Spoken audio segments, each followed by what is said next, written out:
नमस्कार। यूनिट 9 में हम लोग स्टेट्स और उसकी टेरिटरी कर रहे थे।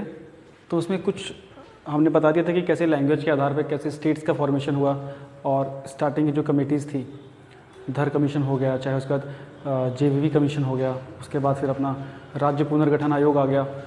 इन सारी कमीशनों के बाद राज्यों के पुनर्गठन की शुरुआतें हो गई और उसके साथ सारे राज्यों का निर्माण शुरू हो गया। तो उसके आगे कुछ थोड़ा सा एक हिस्सा रह गया था, तो उसको देख लेते हैं। आप लोगों को पता है कि 1953 में आंध्र का गठन हो गया। उसके बाद 1956 में राज्य पुनर्गठन आयोग आया फजल अली के नेतृत्व में, और उन्होंने घोषणा की कि भैया राज्यों का पुनर्गठन होगा, रिकमेंडेशन की, और जिसके अंतर्गत पहली बार में ही 14 राज्य और 3 केंद्र शासित प्रदेश बनाए गए। ठीक है। उसके बाद जो 14 राज्य बन गए, मैंने आपको एक एक राज्य उसमें लिखवा दिया था। ठीक है। उसके बाद बाकी जो स्टेट्स हमारे अब तक के बने हैं उसका मैंने आपको थोड़ा सा नोट करवाना चाहूँगा, क्योंकि इनसे क्वेश्चन आते हैं, इनसे क्वेश्चन काफ़ी फ्रीक्वेंट आते हैं। 1960 में बम्बई महाराष्ट्र से गुजरात को अलग करके 15वां स्टेट बनाया गया उन 14 स्टेट्स के बाद। ठीक है। 15वां स्टेट्स बनाया गया। और ये आपको ये किस साल में कौन सा राज्य बनाया गया, 4 चीज़ें दे देंगे, पूछ लेंगे कि कौन सा पहले कौन सा बाद में, या उसको क्रोनोलॉजिकल ऑर्डर में सेट करना होगा। 1960 में गुजरात बना बम्बई से अलग करा के। 1963 में 1963 में नागालैंड को असम से निकाल के नागालैंड का एक अलग हिस्सा बनाया गया, जो कि अभी भी विवाद का हिस्सा माना जाता है। वहाँ पे NSCN मोइवा, NSCN खापलांग के गुट जो हैं अलगाववादी थोड़े एक्टिव हैं। 1966 में हरियाणा का निर्माण हुआ, पंजाब से काट के, और चंडीगढ़ को उन दोनों की प्रशासनिक राजधानी बनाया गया। 1966 हरियाणा। हिमाचल प्रदेश को 1971 में स्वरूप मिला, राज्य का दर्जा मिला। 1972 में मेघालय, मणिपुर, त्रिपुरा, फिर से असम को तोड़ा गया। अब आप खुद सोचिए असम का क्षेत्र कितना बड़ा था, पूर्वोत्तर मतलब असम ही था एकमात्र। असम से तोड़ के 3 नए राज्यों का निर्माण हुआ, मेघालय, मणिपुर, त्रिपुरा, ये 3 एक साथ बने हैं 1972 में। 1972 मेघालय, मणिपुर, त्रिपुरा, MMT है ना, MMT। 1975 सिक्किम, बहुत इंपॉर्टेंट है, कई बार पेपरों में आया भी है। सिक्किम का 36वां संविधान संशोधन किया गया और सिक्किम को एक अलग से राज्य का दर्जा दिया गया। तो 36वां संविधान संशोधन करके सिक्किम राज्य का निर्माण हुआ है, इसलिए काफ़ी चर्चा में रहता है ये। मैंने आपको पहले ही बताया था कि 1956 के आसपास फ्रांस से हम लोगों ने जो पौंडीचेरी, माहे, यनम, कराईकल जो प्रांत थे वो ले लिए थे। और उसमें देखिए कुछ बुक्स में अलग अलग दिया हुआ है, लेकिन मैं हर सबका अपनी एक आदर्श बुक होती है, तो M लक्ष्मीकांत को अगर आदर्श मान के चलेंगे तो ये सारे फैक्चुअल डिटेल्स M लक्ष्मीकांत की मानी जाएगी। ठीक है। 36वें संविधान संशोधन के बाद आपका सिक्किम बनता है, और उसके बाद हम आते हैं मिज़ोरम, अरुणाचल प्रदेश और गोवा पे। आपको पता कि 1987 में अरुणाचल, मिज़ोरम और गोवा केंद्र शासित प्रदेश था 1961 में पुर्तगाल से आज़ाद होने के बाद। 1961 के बाद 1987 में इसको राज्य का दर्जा मिला। कैसे? मिज़ोरम, अरुणाचल और गोवा के साथ। MAG, ये याद रखना, 3 स्टेट एक साथ निकले हैं। 1987, 1987। और उसके बाद तो फिर हमारे ये हाल के वर्षों में जो सन 2000 में 3 स्टेट बने, आपको पता ही है।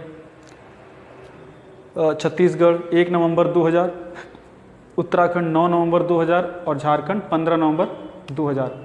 छत्तीसगढ़ मध्य प्रदेश से टूट के बनाया गया, उत्तराखंड को उत्तर प्रदेश से अलग करके बनाया गया, और झारखंड को बिहार। झारखंड बेसिकली दक्षिणी बिहार का हिस्सा था। और उसके बाद 3 साल पहले, आपको पता है लगभग 2 साल पहले, ये तेलंगाना का निर्माण हुआ 2 जून 2014 को। तो वर्तमान में कुल हमारे ये स्टेट्स हो गए हैं 29 स्टेट्स और 7 कैपिटल टेरिटरी। और 86 में 86 अमेंडमेंट के द्वारा दिल्ली राजधानी क्षेत्र नेशनल कैपिटल टेरिटरी बनाई गई है ना, जिसमें NCR डेवलप हुआ। ठीक है। तो इन सब चीज़ों को याद रखिए, इससे 1 से 2 क्वेश्चन हमेशा निकलते हैं। इसी मैंने कुछ स्पेशल स्टेट्स लिखे हैं। भारत सरकार ने कुछ राज्यों को विशेष राज्य का दर्जा भी दे रखा है। वर्तमान में ऐसे राज्यों की संख्या 11 है। विशेष राज्य का दर्जा किसी भी स्टेट्स को हम नहीं दे सकते हैं, उसके लिए कुछ सर्टन क्राइटेरियाज होते हैं जिन्हें फॉलो करना पड़ता है। जैसे कि या तो वो ऐसा क्षेत्र हो जहाँ पे विदेशी आक्रमण का डर हो, या ऐसा पर्वतीय क्षेत्र हो जहाँ जिसका विकास ना हो रखा हो, या आर्थिक या सामाजिक रूप से पिछड़ापन हो। उस पिछड़ेपन को दूर करने के लिए किसी स्टेट को स्पेशल कैटेगरी का में डाला जाता है, जैसे कि स्पेशल स्टेटस दे दिया जाता है, जिसमें कि केंद्र सरकार की तरफ से फंडिंग ज़्यादा की जाती है ना। कई योजनाओं के लिए या फ्लैगशिप योजनाओं के इम्प्लीमेंटेशन के लिए केंद्र सरकार एक ज़्यादा शेयर के रूप में वहाँ इन्वेस्ट करती है और उनको विशेष पैकेज दिया जाता है। तो वर्तमान में ऐसे 11 राज्य हैं जिनको स्पेशल स्टेटस का दर्जा मिला हुआ। जैसे असम, सबसे पहले असम को मिला और सबसे लास्ट में मिला है उत्तराखंड को। सबसे पहले असम नहीं, सबसे पहले जम्मू कश्मीर होगा। सबसे पहले JNK था, उसके बाद असम, नागालैंड, हिमाचल प्रदेश, मणिपुर, मेघालय, त्रिपुरा, सिक्किम, मिजोरम, अरुणाचल और उत्तराखंड।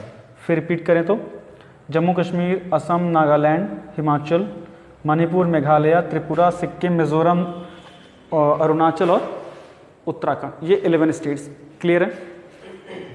ये चीज़ें हो गई। जब 1956 में राज्य पुनर्गठन आयोग बना तो साथ में ही एक क्षेत्रीय परिषद का निर्माण भी कर दिया गया, रीजनल काउंसिल। रीजनल काउंसिल मतलब पूरे भारत संघ को 5 हिस्सों में तोड़ दिया गया और उसके रीजनल हेडक्वार्टर्स बना दिए गए, ठीक है, उनकी चीज़ों को हल करने के लिए। और 5 जोन में बांटा गया, 5 काउंसिल्स में बांटा गया। इन काउंसिल्स के सदस्यों का मनोनयन राष्ट्रपति जी करते हैं, जिसमें कि वो या तो गृह मंत्री को इसका सदस्य चुनते हैं या किसी अन्य मंत्री को भी चुन सकते हैं। ज़्यादातर गृह मंत्री को चुना जाता है। उसके पश्चात उस क्षेत्रीय परिषद में जो राज्य आते हैं उन राज्यों के मुख्यमंत्री, क्षेत्रीय परिषद के राज्यों के राज्यपाल के द्वारा नामित व्यक्ति, उसके बाद प्लानिंग कमीशन के कुछ सदस्य और राज्यों के कैबिनेट सेक्रेटरी जो होते हैं, मुख्य सचिव जो होते हैं, वो लोग इन काउंसिल्स के सदस्य होते हैं। 5 काउंसिल हैं, आपको याद रह जाएंगे, उत्तर, दक्षिण, पूर्व, पश्चिम और मध्य, ठीक है। जैसे उत्तर जो परिषद है उसका हेडक्वार्टर दिल्ली में है, उसी प्रकार जो साउथ वाला है उसका चेन्नई में है, मध्य वाले का इलाहाबाद में है। तो 5 जोन में बांट के प्रशासनिक कार्यों को आसान करने के लिए राज्यों के स्तर पे, ठीक है। तो ये हमारा टेरिटरी वाला क्वेश्चन या चैप्टर कुछ पूरा हो गया है। ये नंबर फैचिंग जोन है और ये इसको थोड़ा रटना पड़ेगा हमको। आगे चलते हैं, हमारा भाग 2 पार्ट 2 हमारे कॉन्स्टिट्यूशन का, सिटीजनशिप, नागरिकता। हमने पहले बात की थी नागरिकता। नागरिकता क्या होती है? किस देश की नागरिक हैं, हमारे देश की नागरिकता, उसके बारे में बात हो रही है। आपको पता है भारत में इकहरी नागरिकता, सिंगल सिटीजनशिप। मैं दिल्ली का हूँ, मैं उत्तर प्रदेश का हूँ, मैं बिहार का हूँ, चाहे मैं कहीं का हूँ, मैं सिर्फ भारतीय हूँ, मेरी नागरिकता सिर्फ भारत की है, ठीक है। ये पद्धति हमने कहाँ से उद्धृत की है? ब्रिटेन से ली है। क्योंकि कई देशों में दोहरी नागरिकता का भी प्रावधान है, जिसका बड़ा उदाहरण अमेरिका है। अमेरिका में जिस राज्य का व्यक्ति निवासी है उस राज्य की भी नागरिकता होती है और स्टेट नेशन की भी नागरिकता होती है। भारत में जम्मू कश्मीर एकमात्र ऐसा राज्य है जो कि अपनी नागरिकता भी देता है। तो मतलब सिर्फ जम्मू कश्मीर के नागरिकों को दोहरी नागरिकता प्राप्त है, उसके अलावा देश के सभी नागरिकों को इकहरी नागरिकता प्राप्त है। एक नागरिकता में आर्टिकल 5 से लेकर 11 तक आते हैं, जिसमें सिटीजनशिप का किसी न किसी प्रकार से जिक्र किया गया है। सबसे पहले मैंने लिखा है India has a single citizenship. Of course India has a single citizenship. और अगर हम आर्टिकल 5 देखें तो नागरिकता की व्याख्या की गई है कि कौन कौन भारत का नागरिक होगा, है ना, कौन कौन भारत का नागरिक होगा, ये डिफाइन किया गया है। तो इसमें सबसे पहले है कि जन्म से, जिसका जन्म भारत में हुआ हो, भारत का नागरिक कहलाएगा, इंडियन टेरिटरी पे हो। जिसके माता पिता या पूर्वज भारतीय हों, भारत के नागरिक कहलाएंगे। या जो भारत में 5 साल से रह रहे हैं और रजिस्ट्रेशन के द्वारा भारत की नागरिकता प्राप्त कर चुके हैं, वो भारत के नागरिक कहलाएंगे। तो आर्टिकल 5 क्या है? भारत की नागरिकता के बारे में है। भारत की नागरिकता की व्याख्या करता है कि कौन कौन भारत का नागरिक कहलाता है। जैसे बोलेंगे मैं भारत का नागरिक हूँ, तो कौन कौन भारत का नागरिक कहलाएगा। इसके बाद आर्टिकल 6 की तरफ अगर हम चलते हैं, आर्टिकल 6 किसके बारे में है? आर्टिकल 6 है पाकिस्तान से भारत आने वाले व्यक्तियों की नागरिकता के संबंध में क्वेश्चन आता है। आर्टिकल्स या पाकिस्तान से जो भारतीय आए हैं उनकी नागरिकता का जिक्र किस अनुच्छेद में किया गया? आर्टिकल 6 में। इसके अंतर्गत कहा गया है कि जो व्यक्ति आज़ाद भारत के, जो व्यक्ति पाकिस्तान से आए, आपको पता है कि बंटवारा हुआ, जब भारत का स्वतंत्रता अधिनियम आया 1947 वाला, उसमें भारत पाकिस्तान 2 नए स्टेट्स बने। तो उसमें जो पाकिस्तान से जो लोग, ये डिसाइड किया गया था कि जिसको जहाँ जाना हो जा सकता है। पाकिस्तान से जो इंडिया में आए तो उनकी नागरिकता के बारे में क्या प्रावधान किया गया कि जो भी पाकिस्तान से आए हैं, अगर उनके माता पिता या वो स्वयं आज़ाद